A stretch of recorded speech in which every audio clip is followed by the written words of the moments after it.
coming back from a walk and going to go through the car wash. So I kind of wanted to come through with this video about survival mode. So if you don't want to hear about survival mode, then you can still listen to me if you want to. So Ayana Van Zandt is out and she's talking about spiritual hygiene, which I totally appreciate. And she's kind of coming back and talking about her mistakes or things that, she could have did different or things that she's learned. And so I've been enjoying hearing her revelations and her talking. But one of the things that got me thinking about is survival mode. And so for me, I was born in the country state. So like your North Carolinas and Georgias is where I was raised, and then in the South Carolina. So the way I was raised as far as little to when I became a teenager were two totally different concepts. When I was living in the country, most of my neighbors and stuff were my cousins. And then the people who lived next door, we were all like in the same social economic status. And I think people leaned into it more, because if I had a garden of tomatoes and you had a garden of squash, we swapped. And technically nobody really was doing, now that I think about it as an adult, any better than anybody else, because we were all trying to make it. Because it was manufacturing was the positions and jobs. There wasn't much unions. So people were making probably below minimum wage at that time. So you had to rely on more resources. Like for food, I think when we was growing up, my parents got in their head like, we can't afford the groceries. We gonna make them go out there and take care of this garden and we gonna grow it. In retrospect, that perfectly made sense. But the way in which it was executed, I could have done without all that yelling and whoopings, and I think it could have been done differently if communication was had about that garden. Like right now, I could probably go and create a garden just from the memories, trauma I have from that garden. But at the same time, it fed us, so it's like, really, you're gonna have to get over it. So then fast forward to where we relocated from North Carolina to the Midwest into basically East St. Louis, Illinois. Two totally different concepts, two totally different styles of living, and it was crash course. It was like I woke up in North Carolina and the next day I was in East St. Louis. And to go from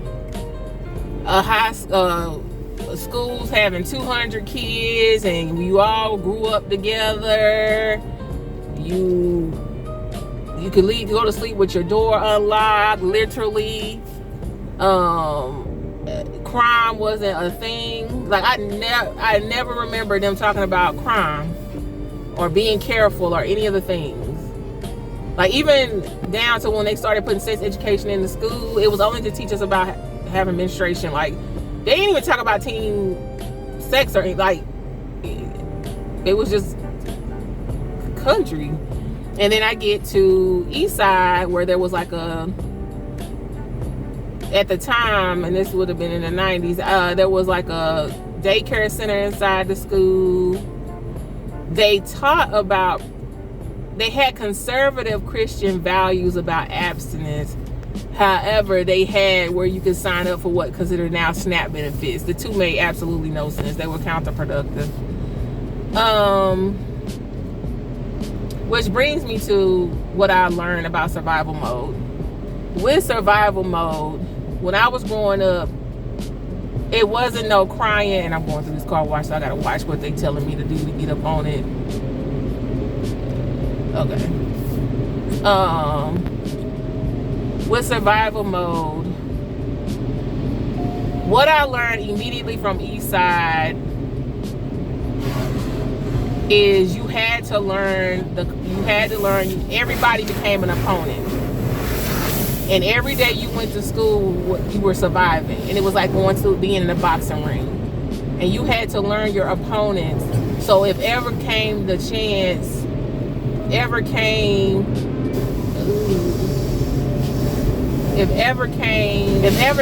need for you to box your opponents, you were prepared. So what did that look like? It looked like me looking around the room and constantly thinking about like where am I mentally catching this person slipping? And I'm gonna hold this in my memory bank So if they try to bring my name up or say anything, I got you. And that's what we call joning. And that was like a rites of passage. And ooh, this vest looks so big. That was considered like a rites of passage. However, what it taught me is not to cry.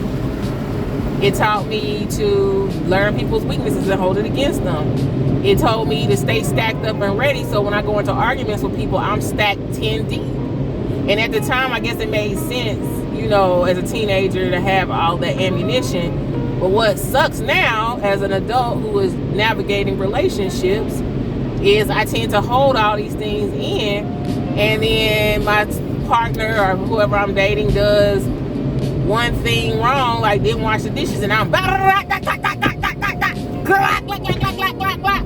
bringing up everything, including his social security number. And so I just really been thinking about decompartmentalizing, and I'm inside the car wash. I know this is, I don't know what the sound is gonna be, so I'm gonna stop here. Dang, I'm gonna lose this thought. I'm just gonna go ahead and hope I don't lose this thought. What this has taught me is that I'm trying to decompartmentalize all the stuff I learned from that experience, or from my teenage experiences. And so what it did was make me realize that I was, because there's scarcity mindset and then there's survival mode. Scarcity mindset are the things that you do when you think there's not going to be enough quantity. Survival mode has been like, I gotta survive, and I gotta navigate these individuals or these situations. Ain't that right, Boo Boo? I got Boo Boo right here because I took her. Let's see if it'll let me show her. Boo Boo. Ain't that right, Boo Boo? Look up here. Look. Oh. Anyway, I'm trying to stall myself out because I know this is loud. All right, back to it. So now I'm trying to decompartmentalize all the things that I learned in high school that may make me a true, what Ayana was calling you using your lady testicles as lady balls. But it's like, of course, I totally get what she's saying. But I'm really having to decompartmentalize survival mode. And survival mode and scarcity are two totally different concepts. Survival mode is, I got to navigate these individuals for my survival. And at that time, bullying in the classroom and stuff like that was treacherous. Knowing what I know now, how I would have navigated it, now that I have the, knowledge, is not to sit somewhere to myself.